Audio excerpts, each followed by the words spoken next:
Bonjour, le but de cette vidéo c'est de parler d'asymptotes horizontales et verticales. Ça concerne évidemment le chapitre limites et on va s'y intéresser à partir justement d'écriture de limites. Alors un point de cours pour commencer, dès que vous avez limite de f de x quand x tend vers l'infini, que ce soit plus ou moins, et que cette limite c'est égal à un nombre fini comme 1, 2, 3, 12 ou 0, je vais noter L, et bien ça veut dire qu'il y a une droite d'équation y égale L, donc une horizontale, qui est asymptote horizontale à la courbe C. Mais il faut préciser où, et bien en plus l'infini si la limite est en plus l'infini, ou en moins l'infini si elle est en moins l'infini. C'est important de le préciser. L'autre cas, quand vous avez limite de f de x, c'est l'inverse en fait. Quand x tend vers un nombre fini, genre a, et que vous avez une limite égale à l'infini, plus ou moins, et bien dans ce cas-là, ça veut dire qu'on a une droite d'équation x égale L, x égale A, j'ai mis A, c'est-à-dire une droite cette fois-ci verticale. Donc cette droite, c'est ce qu'on appelle une asymptote verticale, puisqu'elle n'est jamais touchée par la courbe, à la courbe C. Et c'est forcément A, donc pas besoin de le préciser. Donc ici on a trois cas de figure. Je vous laisse mettre en pause et trouver s'il y a des limites, des asymptotes horizontales, verticales ou rien. On pourra s'appuyer sur une petite courbe, d'où mon petit dessin en dessous. À vous.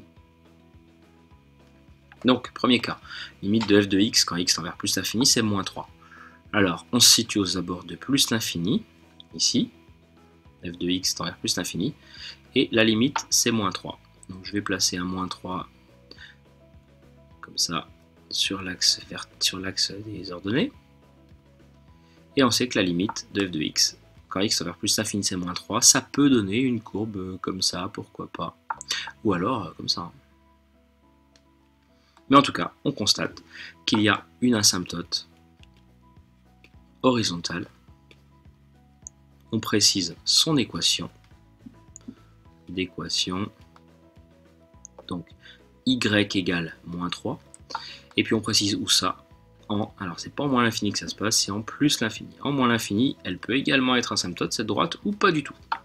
Deuxième cas de figure, quand x tend vers 3, on va placer 3 ici, x plus grand que 3, ça veut dire qu'on va venir par ici, et bien on voit que la limite c'est moins l'infini. Donc les y, cette fois-ci, y plonge vers moins l'infini. Comme ça. Donc ça veut dire qu'on a une asymptote, cette fois-ci, verticale. Et on précise son équation, vu que c'est une verticale, c'est x égale 3. Et il n'y a pas à préciser plus ou moins l'infini, évidemment. Ici, vous avez la limite d'une fonction g de x qui, en plus l'infini, vaut moins l'infini. Quand on fait tendre x vers des grands nombres, y tend vers des très petits nombres. Donc on va se situer dans cette zone. Ça peut donner quoi, par exemple? Un truc comme ça, quoi. Là, on a bien la limite de f de x, de g de x, quand x tend vers plus l'infini, qui est égal à moins l'infini. Ici, pas d'asymptote. En tout cas, pas d'asymptote horizontale ni verticale. Dernier cas de figure, limite de g de x quand x tend vers moins l'infini, c'est-à-dire qu'on va par là, et bien a priori c'est 0. Ça veut dire que les y tendent vers 0, se rapprochent de ceci. Donc on est par exemple dans ce cas de figure, ou alors dans celui-là. On ne sait pas si c'est 0 par le haut, on écrirait 0 plus si c'était ceci. Ou alors, si c'était sur le truc du bas, on écrirait 0 moins, comme ceci. Mais là on ne sait pas, et c'est pas grave, ça nous suffit pour dire qu'il y a une asymptote horizontale, qui est l'axe des abscisses. Asymptote horizontale d'équation, l'axe des abscisses, son équation, c'est y égale 0. Voilà pour ce petit exercice. À bientôt.